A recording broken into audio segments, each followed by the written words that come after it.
he had two more really tough plays yesterday in terms of what he did.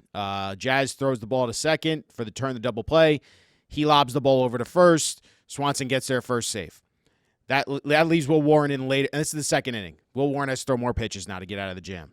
That causes him to have a shorter outing, which causes the bullpen to come and throw more pitches for him.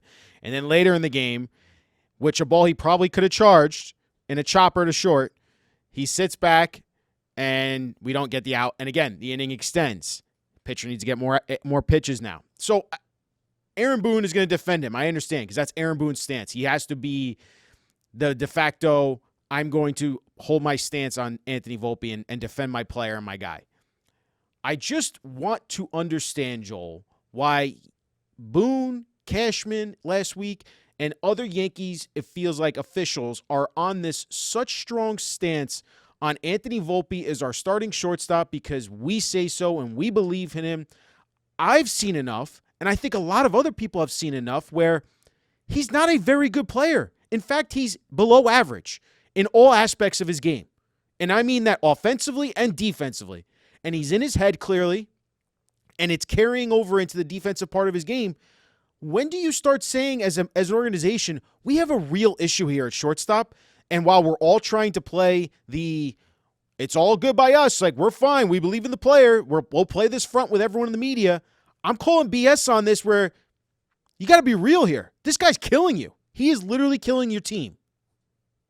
So there's a lot there. So let's start with, it's very hard for them to say, the Yankees are a never say anything negative publicly team. I think that they really turned the page on anything, not only when George passed, but once they got rid of Girardi, the emphasis, Aaron Boone is the un-Girardi. Like, that was the idea, somebody who connected with players. And Girardi had really, I think, lost his clubhouse. I think once you lose Brett Gardner and CC Sabathia back then, you're done. Like, they were the sergeant of arms at the clubhouse. I thought Girardi had lost the group. And, and I think that Boone understands he got his job as the anti-Girardi, so he's going to stay the anti-Girardi. And I think it's kind of in his nature. And look, let's say that the Yankees people are telling the truth, and they have a spot that I'll call a blind spot, or maybe we have the blind spot thing. They told me for multiple years that Gleyber Torres could play shortstop. I'm watching it, and I'm saying Gleyber Torres cannot play shortstop. Nope. They were telling me Gary Sanchez could catch, and I was like, not for a championship team. He can't. And so, like, at some point, they're looking at stuff that feels like I'm not looking at. And maybe they're paid a lot of money. Maybe they're right and I'm wrong. They don't have enough. Like, right now, there's no sense in turning on Volpe. They just don't have another option. The option was Peraza. Right? Like, George Lombard is a year away. Maybe sometime during next season, he'll show up, and be a player. He certainly is on a good trajectory, but we know how that goes, right? Like it's funny. I said to a friend of mine yesterday, I said, I think they might trade Spencer Jones. He goes, look at this guy's numbers at AAA. You can't trade him. I go, you were the guy who 2 years ago said they can't trade Volpe. Yeah. You never seen freaking Volpe play, and I'm like, I don't know. Maybe they should trade him for Luis Castillo. I remember having a conversation with this guy. I think they have to put him in the trade for Luis Castillo. He said, you can't put that guy in a trade for Luis Castillo. And I'm like, all right. Like, now we've seen him play. It's like, anyway. But it's so they don't have another option. Right. So like right now. But if you look at the numbers, the last 15 games or so between Peraza and Volpe offensively, they're the same. They're the same player, and you have a better defender right now at third. And I understand who's playing third. Right? Who's playing third? I know we're playing that whole game, Joel. But if let's say the Yankees Abbott and Costello routine. Right? I know. But let's say they do address third base right before the deadline, and Volpe in the next 2 weeks after the deadline still is showing signs of regression, and he's getting worse defensively and does not perform at all offensively, and is the same offensive player as Peraza. I am getting a almost Gold Glove defensively from Peraza that I can put it short, who has a 10-mile-per-hour harder throw from short or third to first than Volpe's arm. Why wouldn't I go with the defense first? Yeah, well, that's a lot of chess moves from now. Get a third baseman. We have seen a high side of Volpe where he's one of the 75 best position players in baseball for a sustained period of time. I'm with you. Something has happened here. It's turned the wrong way. He's in his head. And by the way, you didn't even mention the defensive play that bothered me the most in the game yet. Probably not, no. So it's runner on second. It's Suzuki. It's 2 outs. It's the eighth inning. Pete Crow Armstrong hits a ball up the middle. Okay, let's take a few things into account. First of all, Volpe has to spin to throw to make that play. Number two, you just mentioned it. He has among the weakest shortstop arms in the major leagues. Number three, Pete Crow Armstrong is 17th in the major league in sprint speed from home plate to first base. This isn't Carson Kelly running. This isn't catcher running. This is a elite runner from the left side in a 2-out busted situation. And again, if you know how he plays, Pete Crow Armstrong plays hard. He's not going to loaf. And I've got to say, I asked Boone, I was the one, I asked Boone and Volpe about it. Both of them looked at me like I was suggesting whatever. To me, that play, at that point, everything is context. Everything is context to me, Ryan. The Yankees are down 3-1 at that moment. They have 2 hits and 1 run. I would treat the 4th run of that game like a walk-off hit. Yep. And I would say the most important thing is that 4th run can't score. I think at that play, Volpe either has to pump to first and turn, or as part of that spin, just spin and throw behind the runner at third and hope he has come off the base.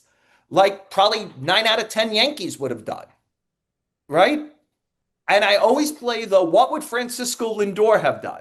That, and Francisco Lindor has a stronger arm than Volpe, would have done that. Would have tried to backpick the runner at third. Because to me, at the best, you have a bang bang out at first. And I know they said, well, if the throw's on line, he's out. It's, to me, I don't believe that. But also, I think the context is who's running? What's the score of the game? What's my arm strength? What do I care more about that guy on first? I care Right, about like that guy on second more. I'll deal with first and third and 2 outs because I still have a chance to stop the 4th run of the game. Yep. And Volpe looked at me, I think, first in surprise, like he hadn't ever. Again, I don't want to read his mind, but my sense was when I asked it was surprise and then anger that I asked the question. And the fact, if these things did not actually run through his brain in year 3 in the major leagues, I think that's a problem. In other words, like that's the pre-pitch. Are you ready? Who's running? What's the score of the game? But I think that there's a lot of, especially younger players in the sport who play context-free baseball. Like I'm going to try to launch a ball in every situation. How do the Yankees have 68 runners on second base this year? No outs and 0 RBIs in that situation? I think there's a lot of context-free baseball that happens to that. And so that's how the manager manages too. I think that play was the wrong play. And like, look, Aaron Boone is much played in the major leagues, son and grandson of a major leaguer. I enjoyed talking baseball with him. I think he's a great baseball. He said I was wrong. And I would go with him on probably 98 out of 100. I am not backing off of that one. I think that's the wrong play. I absolutely think it's the wrong play because I think you have to treat that runner at second base like the walk-off runner. Yeah, and I'll tell you the other one that kind of got me yesterday was Goldschmidt, who is an excellent baseball player, did not react quickly to the idea that the guy could be coming home. Because if he does, I think the guy is out. I agree. If he reacts quickly, Jazz does not stretch at second base to create the easy force out when Swanson beats him on the soft hop, where he waits for the extra hop. Boone brought up both of those. I know.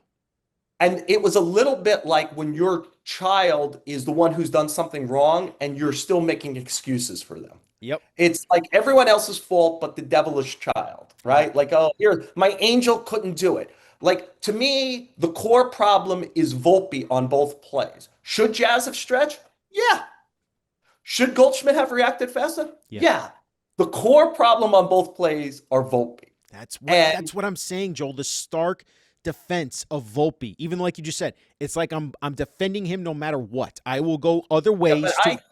I think there's a stark defense of him because A, that's their principle of how they run their team. But B, I don't think they think Peraza is a shortstop option because I think they think that they have seen in the major leagues over the last 3 years, sustained periods where Anthony Volpe does bring offense. They have not seen that from Peraza, and I think they think like Volpe is salvageable as that player, and is, and I don't think they get it out of. I don't think Peraza is a thought for them as anything but Volpe is injured and they have no other another choice. But my thing with Volpe with this and what we're talking about here is Volpe now has an OPS in the 200s the last 2 weeks. It's And terrible. it's one of the worst in baseball. Like in Ryan, we've had this yeah, conversation for 3 years now where I say the thing that bothers me about Volpe is he doesn't go into slumps, he goes into death spirals. but Like he doesn't, it isn't like a week where he hits like 162. It's like a month where he's like you just so not, eloquently pointed out how it affects not only just the offensive part, but the defensive part now has now affected them in winning baseball games. And that's yeah, where I'm reaching that critical point of, do you send him down? yeah, Do you you do it? can't. Yeah, Peraza is not a starting shortstop in the major leagues. Right, but I'm not getting anything better offensively from Volpe. And that's But where you have, and so what you have to think, if you do your move, which is pretty drastic, mhm. you do your this guy who played in the World Series, hit a grand slam in the World Series last year, right? If you do your move, you talk about a guy who has lost some confidence here. Look, maybe it's the Francisco Alvarez move. You decide, hey, it's time for him to go down.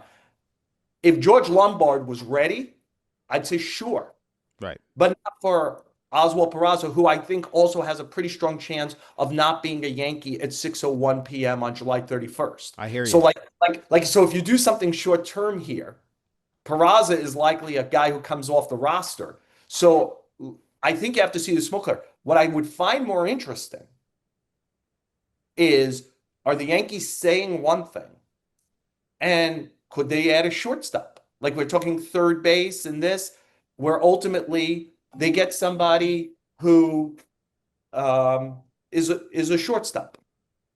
It's a question worth asking. Not saying you, but I'm saying it's a question in our fandom and what we think about. For me, I think about it, and it wouldn't shock me, it wouldn't surprise me, just because, like you said, are they saying one thing, but really they're thinking in the back of their minds they know the answer to this question already, and they know they have to address it.